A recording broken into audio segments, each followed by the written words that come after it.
আজকের লেসনটা তোমাদের নবম দশম শ্রেণীর সাধারণ গণিতের অনুশীলনী 4.1-এর একটা অঙ্ক করাবো। 16 নম্বর অঙ্কটা করাবো। অঙ্কটা বেশ ইম্পর্টেন্ট। দেখো কি বললো অঙ্কটায়, যদি e to the power x equal to b, b to the power y equal to c এবং c to the power z equal to a হয়, তবে দেখাও যে x y z equal to 1। তাহলে আমরা অঙ্কটা করি।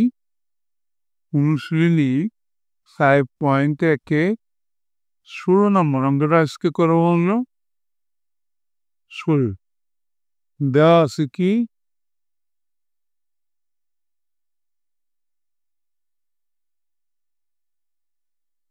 e to the power x equal to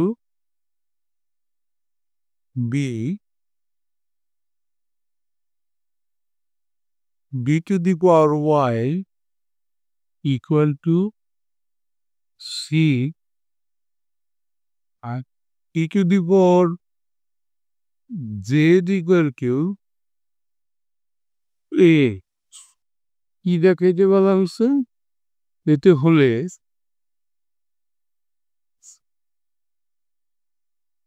দেখাতে হবে যে x y z equal to 1। তাহলে আমরা এই অঙ্কটা একটু মনে রাখতে হবে, শেষেরটা ধরে আমরা কাজ করব। আমরা এখন লিখে কাজ করি, c to the power z equal to a, বা এখানে আমরা কিন্তু c এর মানটা বসাই দিব। c এর মান কিন্তু b to the power y, তাহলে b to the power y to the power z equal to a।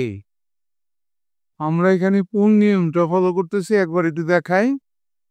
কালকালি দিয়ে উপরে আমি দেখাচ্ছি। দেখো, পাওয়ার মাথায় পাওয়ার থাকলে পাওয়ার উপর গুণ, এর পর যদি 5 হয়, তার মাথায় যদি হয় 2 পাওয়ার, তখন কিন্তু পাওয়ার উপর গুণ এর পাওয়ার হবে 10, 5 দুগুণে 10। এই রুলটা আমরা ফলো করতেছি। বা পাওয়ার মাথায় পাওয়ার থাকলে পাওয়ার উপর গুণ B Y Z equal to A. আমরা এখানে একটা দাগ দিয়ে ডাইন পাশে করি আর নিচে নিচে না গেলাম। এরপরে বা এই বি এর মানটা এখন আমরা বসাবো। বি এর মান হলো A to the power X, B বাদ দিয়ে আমরা লিখলাম এ টু দি পাওয়ার এক্স, তার পাওয়ার ছিল ওয়াই জি, সমান সমান এ, বা পাওয়ার মাথায় পাওয়ার থাকে পাওয়ার পর গুণ A to the power X Y Z সমান সমান, এরপর কিছু নয় মানে মন আছে, তাহলে বেজ বেজ বাতিল করলাম, পাওয়ার ইকুয়াল টু পাওয়ার, সুতরাং x Y Z equal to 1 দেখানো হয়ে গেল। কিন্তু সুর অঙ্কা হয়ে গেল, নিশ্চয়ই তোমরা বুঝতে পারলা। এরই সাথে কিন্তু আমাদের আজকের লেসনটা শেষ হয়ে গেল। অবশ্যই তোমরা পরবর্তী লেসন দেখবা। Thank you for watching, see you next.